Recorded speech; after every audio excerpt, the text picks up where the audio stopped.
What's up, guys? Welcome back to our survival let's play here on the channel. This is episode 4.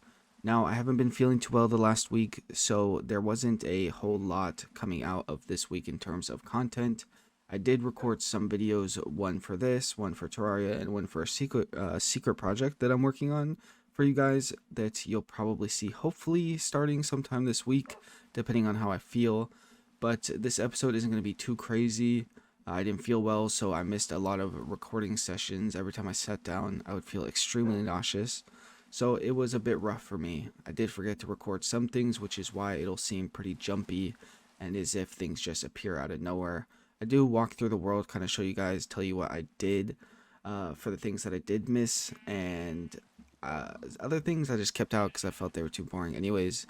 But I'll explain more of that as we get into the video. But as always, guys, I hope you enjoy, and I will see you in a second. Hey there, you ever think to yourself, what can I do to help this really awesome YouTuber I just found? Just walk on right over here and click the subscribe button. It would mean a lot. Thanks. Now enjoy your video.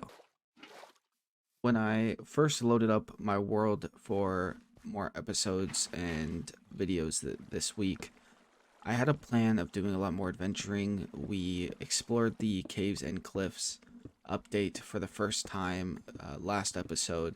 There was a lot of cool things to be had.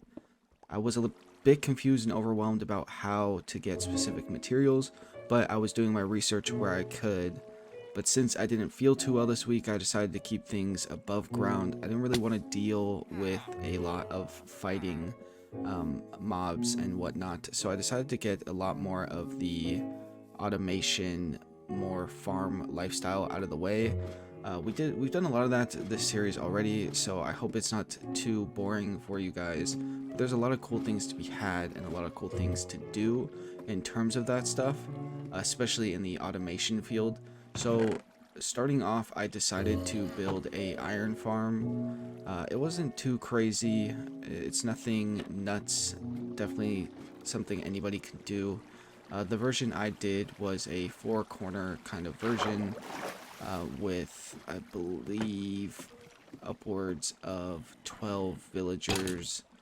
You can do more. I ended up adding more later just to try to make it even better. I don't think it actually does. I think it might actually be slowing it down.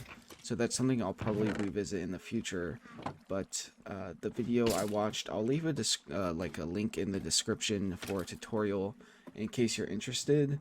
I'll probably do a more broad walkthrough, kind of my own explanation and tutorial in an easier way in a future episode, especially in the secret project I'm doing. Spoiler, it's another Minecraft world, but I am building one over there as well, same exact style. So I'll be able to explain it a little bit more over there. You'll be able to get more of the video footage of how I built it. For this, it took me a few sessions of sitting down to actually finish it because I didn't feel too well, and a lot of those sessions I ended up missing.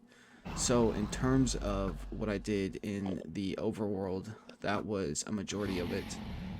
I'm going to just play some footage of me kind of walking through the world so you can see what I did, kind of see how my world looks right now, how base looks. I didn't do a whole lot more to my house. That's something I want to explore next session, hopefully. But alongside the iron farm, I tried to do an automated chicken farm. I had way too many chickens, and I was getting tired of walking in there to pick up eggs and getting pushed around. So I added droppers since I had plenty of iron now. Way too much iron, actually. So I definitely could spare some of that for this like dropper kind of setup. I ended up filling like every single dropper and 2 double chests worth of eggs. So I'm gonna try to do like an auto cooking like chicken meat and like feather farm kind of thing, and then set up a Fletcher villager right next to it as well, and hopefully get some emeralds that way. Definitely gonna do a lot more with the villagers since I have a few villages next to me. Actually, I didn't show all of the footage because it was just me kind of boating around, but later on in the video you'll see where I end up headed to, and I found a village on the way to that. So I have plenty of villages to kind of experiment with, and I can set up plenty of villager breeders as well. So that's something I'm going to look to do in the future, to set up some trading hubs and get plenty of emeralds so that I can expand even easier. But with all of those farms, I actually increased my crop yield. I'm going to end up automating my crop fields and whatnot next episode, I think, because I think it's they're pretty easy farms and they're pretty enjoyable to make, and then it just makes things easier for me. I don't have to do it all myself. So I'll get more into that next episode. I also got a skeleton spawner like right below my base, with the little cave. I went down there because I had plans to build a monster spawner from scratch, so I was trying to light a bunch of the caves and whatnot up. I couldn't necessarily get it to work, and then I ended up finding the spawner anyways, so I just made a quick skeleton grind there so I could get bones for bone meal, which is huge. I get plenty of arrows, which is nice, and then I also get some, like, you know, broken bows here and there, which is whatever. Not really a big deal. I actually don't know if I can use those as fuel. I have to look into that. I might be able to burn those to cook things or smelt things, but those were like the main 3 or 4 things that I did this session, or this episode, I would say. Like I said at the beginning, it's nothing too crazy. I didn't feel very well, so next episode I'll make it up to you guys and do a whole lot more of explanation and do something more exciting. I'll probably walk through a lot of these farms again next episode and kind of explain them in more detail, because I know this isn't necessarily the most enjoyable video to watch or listen to, because not a lot happened. However, I will say, because I felt pretty bad about that, as I was feeling a little bit better towards the end of this week, I decided to try my hand at the End Dragon. Now, this probably wasn't my best idea. I still only had iron tools, iron armor. I still don't have like a steady source of diamonds, and I'm probably gonna just end up getting a lot of my diamond material from a villager trading hall, like my armor and my weapons, which I'll probably set up over the next few episodes. But I just went in with iron and like some beds. I had really weak enchants. I think I only had 2 things enchanted. So it took me a while, as you'll see. If it's on screen right now, it might not be, but as you see, I die a lot. I didn't even show every death in this video. I think I ended up dying like upwards of 10 times. Just got absolutely ravaged by him. I wasn't sure how to even fight him.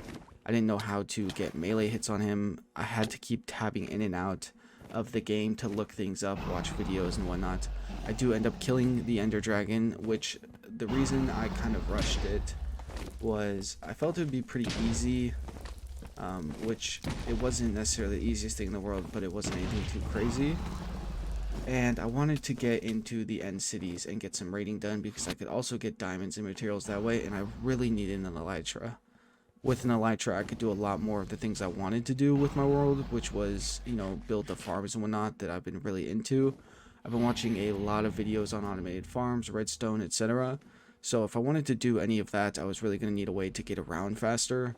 And boating and walking just wasn't cutting it for me. It was making me just super unwilling to play the game. So I rushed the dragon down as fast as I could. I could have made a bigger deal out of it. And I apologize for not doing so. Like I said, it's been a rough week, but I felt that it would be better in the long run to get him out of the way, and then do some exploration and farm building in the end, in the next coming, you know, episodes and whatnot. So I know the video this week, or the first video of this week, isn't anything too exciting, but I wanted to give you guys a bit of an update about where I'm at and why there haven't been a whole lot of videos.